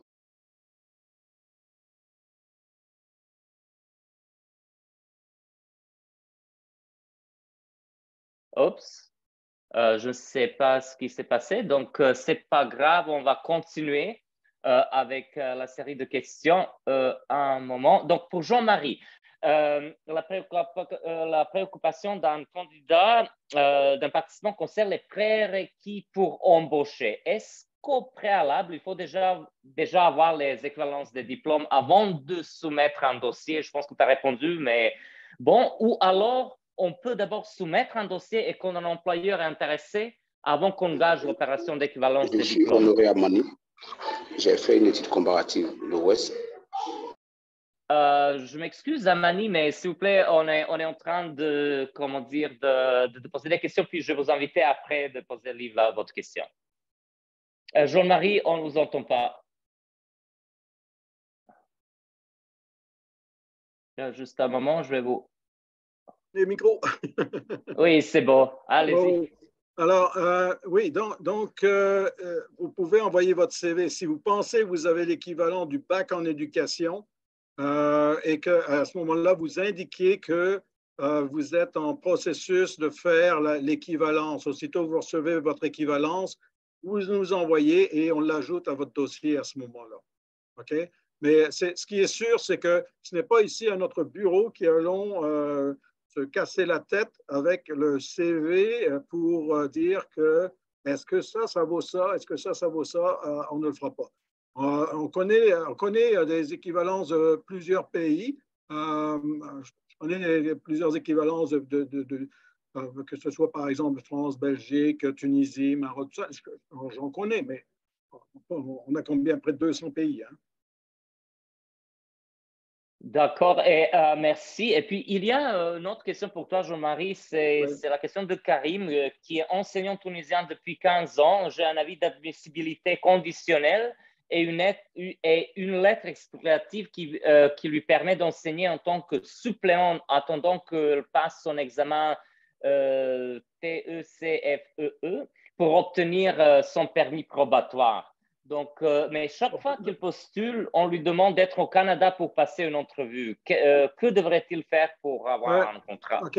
C'est qu'on n'engage pas l'étranger pour des suppléants. Et il faut y penser en deux fois aussi. Juste la suppléance, on ne peut pas vivre juste avec de la suppléance. Pas dans le Nord, en tout cas. Que ce soit dans les grosses villes ou quoi que ce soit, c'est OK. Mais ici, on n'ira pas chercher.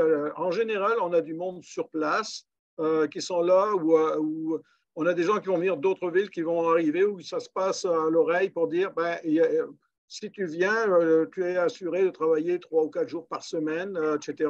Mais on ne va pas chercher à l'étranger. On ne va pas chercher à l'étranger pour faire de la suppléance. Pas en ce qui nous concerne, en tout cas.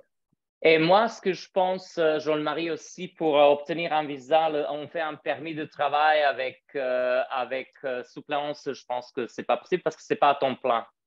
Non, c'est ça. Oui. OK, prochaine question.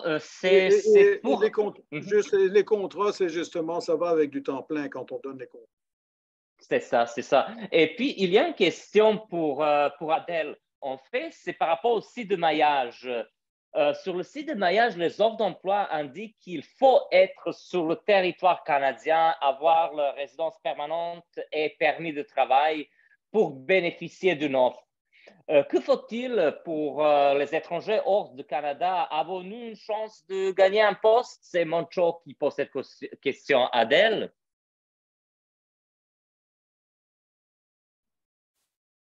En fait, la plateforme de maillage, c'est juste une plateforme qui permet de mettre en relation les employeurs et les chercheurs d'emploi qui sont au Canada et ceux-là qui sont à l'extérieur du Canada.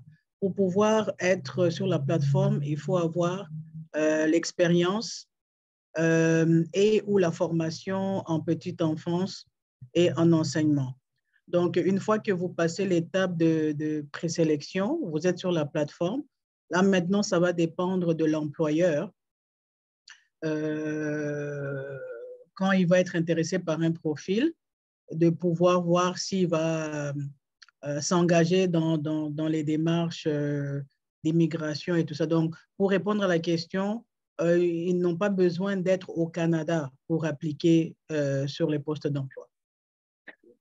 D'accord. Donc, ça dépend en fait aussi de l'employeur.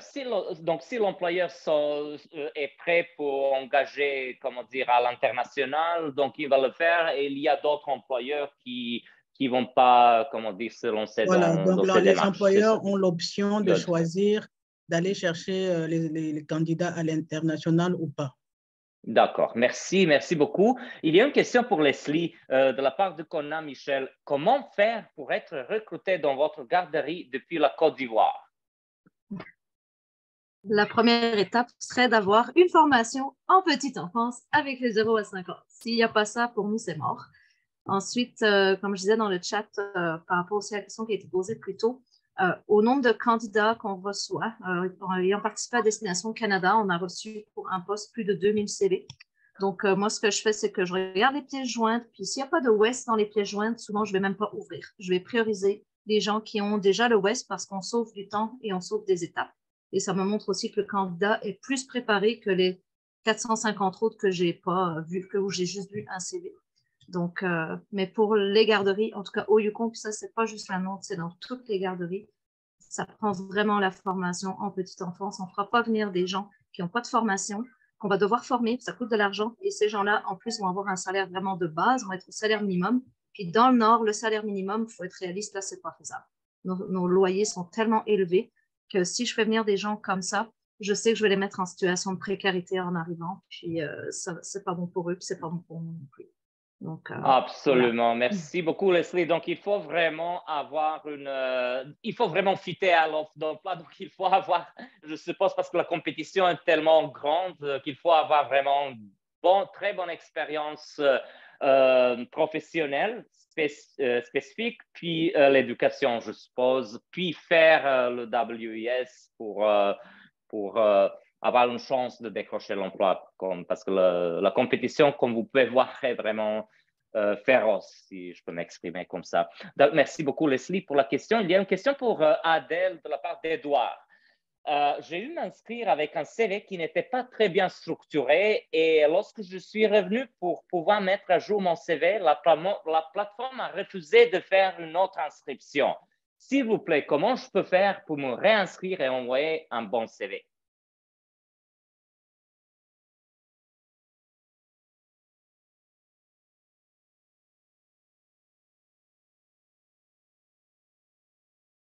Adèle? Je m'excuse, je n'ai pas bien compris la question, Alexandre. Pas de problème, Adèle, je vais le répéter. Donc, c'est une question de la part d'Edouard. J'ai dû m'inscrire avec un CV qui n'était pas très bien structuré et lorsque je suis revenu pour pouvoir mettre à jour mon CV, la plateforme a refusé de faire une autre inscription. S'il vous plaît, comment je peux faire pour me réinscrire et envoyer un bon CV? Ça, c'est… allez-y. Donc, il ne peut pas se réinscrire avec le même courriel.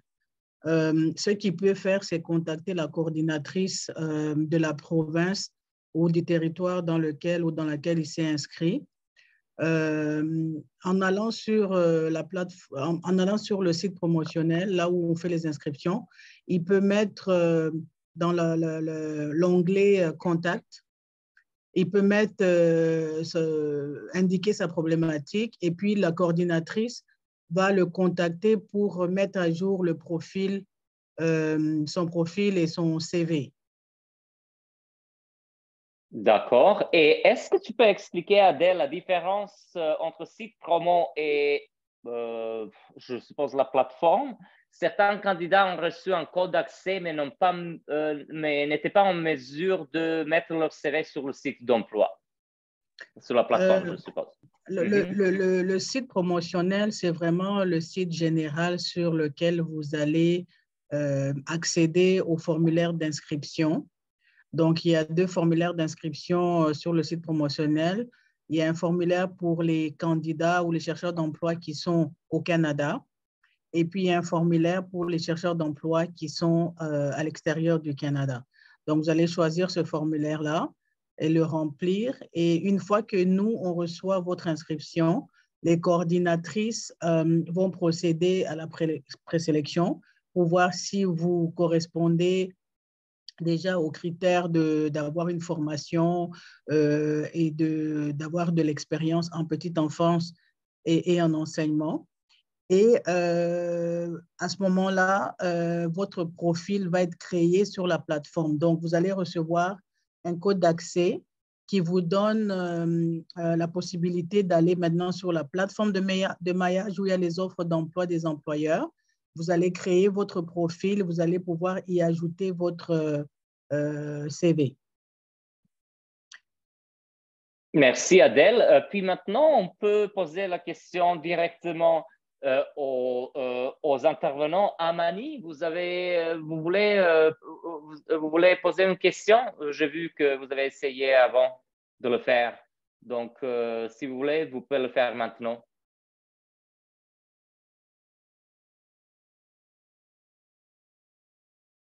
Oups, juste un moment. Amani, ça va? Oui, allez-y. Ou Traoré, c'est vous? Est-ce que vous avez une question? Allô? Okay. Amani Honoré, je suis là. Allô? Allô? Amani est là? Allez-y, posez votre question, monsieur.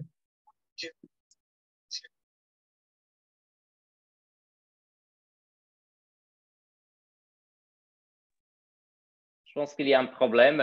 Bon, je vais continuer avec d'autres questions. Puis,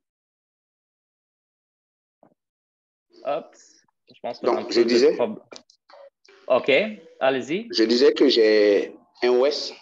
J'ai fait le WES qui me donne l'équivalence canadien, un bac plus 4. J'ai aussi fait une admissibilité conditionnelle que j'ai reçue. On me demande d'être sur le territoire canadien depuis le 22 septembre 2022 jusqu'au 22 septembre 2024. Maintenant, je voudrais savoir comment faire pour pouvoir être en contact avec un employeur pour être sélectionné. Donc, voilà un peu ma préoccupation. Comment faire pour y arriver?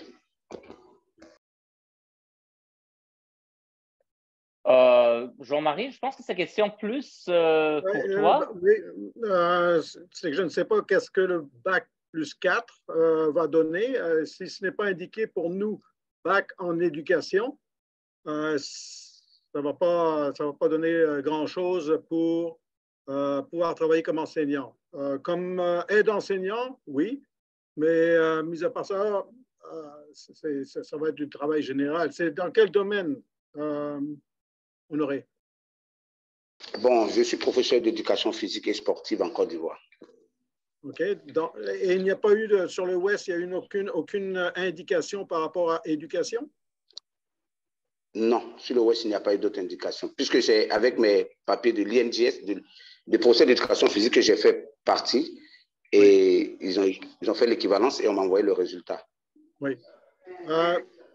Moi, ce que je suggère, c'est que vous envoyez votre CV à travers des commissions scolaires.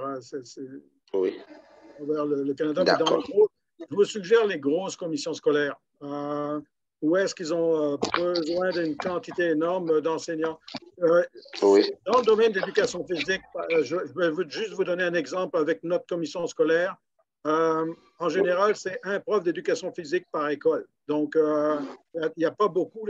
Avec les spécialités, à l'élémentaire, il y a beaucoup plus de demandes, en quelque sorte, que dans les spécialités. Alors, je sais que, par exemple, nous, on cherche un demi-poste. Par exemple, on sait qu'on a besoin d'un demi-enseignant, mais on ne peut pas faire venir quelqu'un pour un demi-poste. Vous ne pourriez pas survivre avec un demi-poste. Okay. Alors, je vous suggère peut-être si vous allez sur le site du gouvernement territorial, éducation, oui. C'est ECE. Si vous tapez ECE et NWT, vous allez avoir la liste de toutes les commissions scolaires. Il n'y en a pas 50, il y en a 8. Et là, vous pouvez envoyer votre CV à ce moment-là là-dessus. Je pense que c'est... Ouais. Ouais, Vous pouvez taper aussi ECE, GNWT et puis carrière. Et là, vous allez trouver. Jean-Marie, est-ce que c'est possible d'écrire ça dans le chat pour que les autres professeurs... Non. Pas l'utilisation, non. Ah, OK, on va vous laisser... Par contre, je pourrais passer l'information à Ghislain. OK, j'ai les feuilles d'information là-dessus que je pourrais passer à Ghislain pour qu'il puisse le mettre sur votre site. Il y a une quantité de courriels intéressants et le courriel de chacune des commissions scolaires aussi. Parfait, merci. Oui, je passerai ça à Ghislain cet après-midi. Merci beaucoup. Puis, il y a une question de la part de Vanji Tabé. Vanji, vous pouvez allumer votre caméra et poser la question.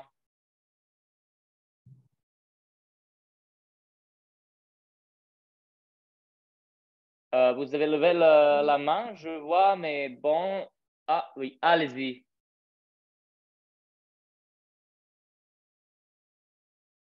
Votre micro est fermé. C'est bon, on vous entend.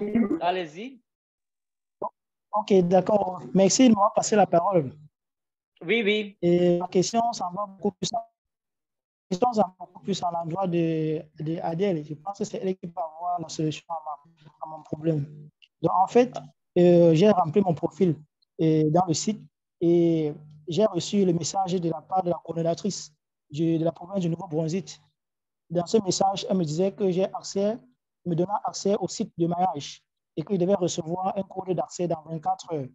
Et ça date depuis le 17 février. Et depuis le 17 février, je n'ai pas eu ce code d'accès-là pour accéder au site de maillage. Donc, c'est ça mon souci. Donc, si j'ai bien compris, c'est une question destinée à la coordonnatrice de Nouveau-Brunswick, c'est ça? Oui, Adja Sabri. Oui, Adja Sabri.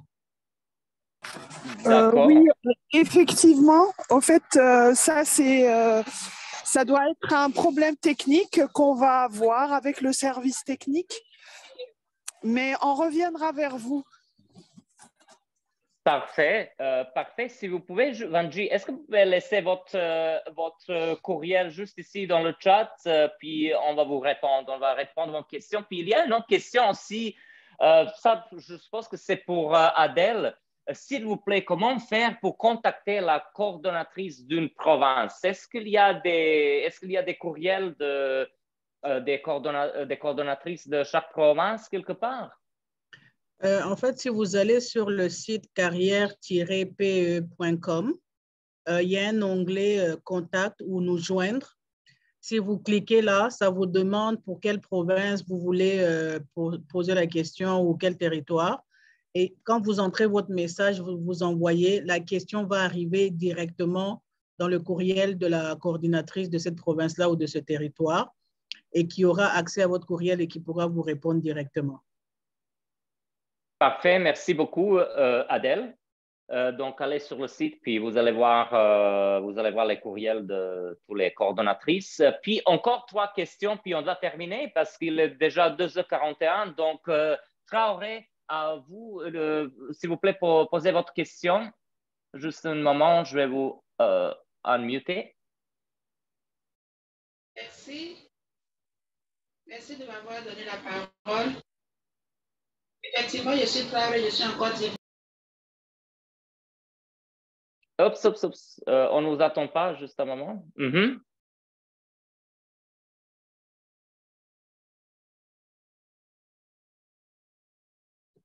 crois que son micro est fermé.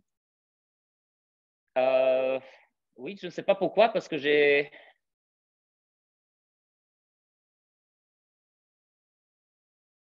Oui, on ne peut pas vous entendre. Je pense qu'il y a un problème technique.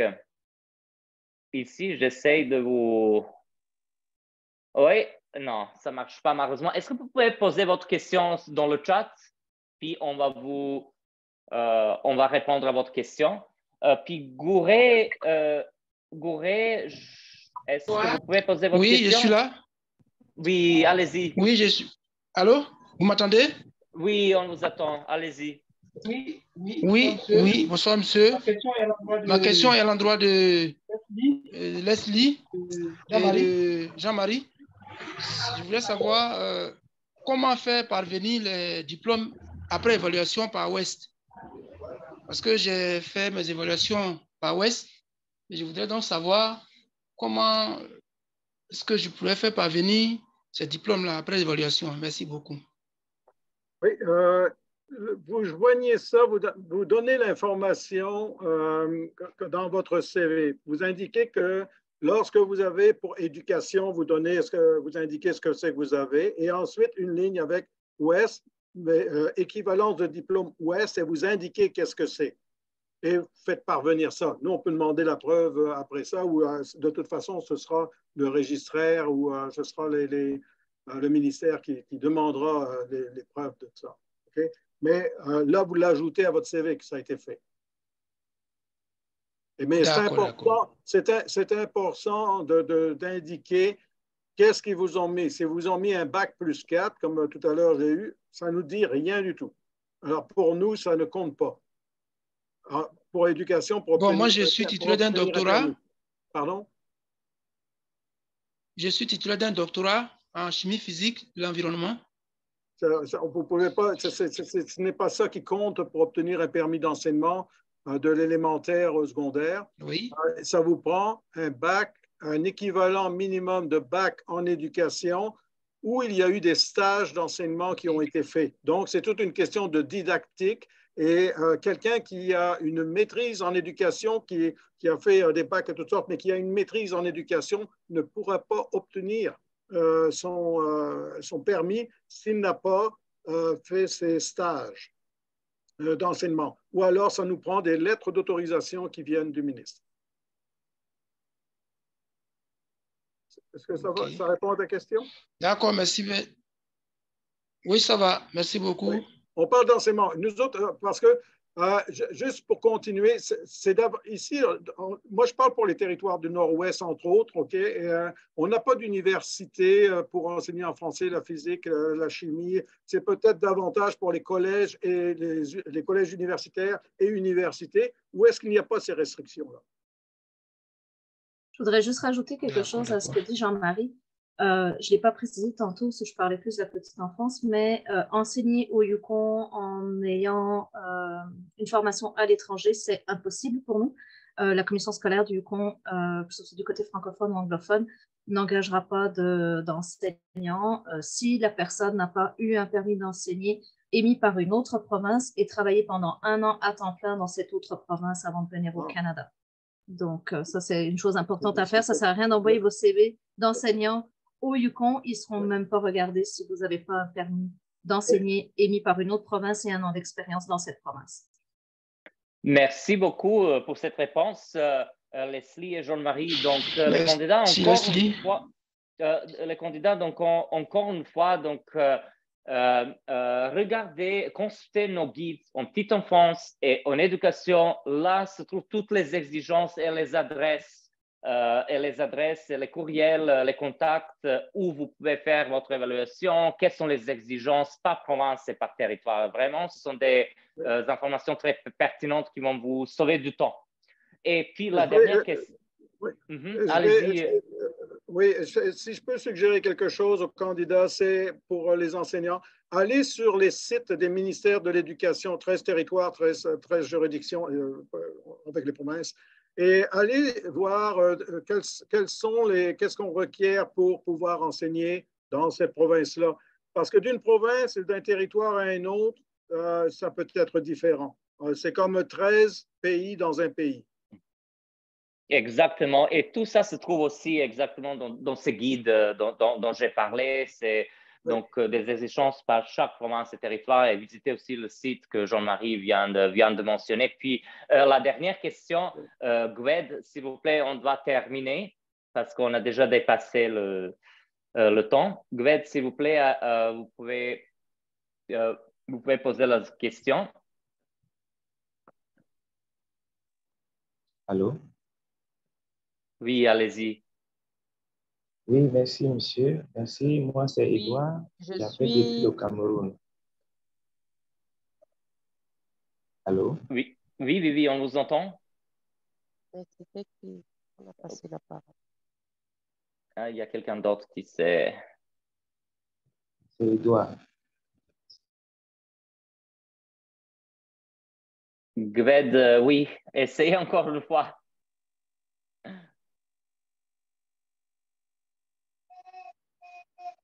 En fait, moi, c'est Madame Gwet. Je suis une Pardon, je enseignante m'excuse. camerounaise. Je suis une enseignante camerounaise. Je m'étais inscrite sur la plateforme et puis on a beaucoup modifié le CV avec Adi Sabri. Mais après, je n'ai plus de nouvelles. J'ai juste été invitée à m'inscrire sur le web binaire et c'est ce que j'ai fait. Et aujourd'hui, mais quelle est la procédure pour s'inscrire, pour postuler au Nouveau-Brunswick? En fait, c'est toute ma question. Bonjour, Madame Gwed. Effectivement, pour l'instant, il y a un flux qui arrive de candidatures. Je vais vous contacter dès que possible. Si vous pouvez me patienter, s'il vous plaît, vers la semaine prochaine, je vous contacte. Ça vous va? Ok, d'accord. Parce que j'étais surprise, on a vraiment travaillé, modifié. Et après, comme on dit, Oui, lettre on a morte. revu le CV, effectivement.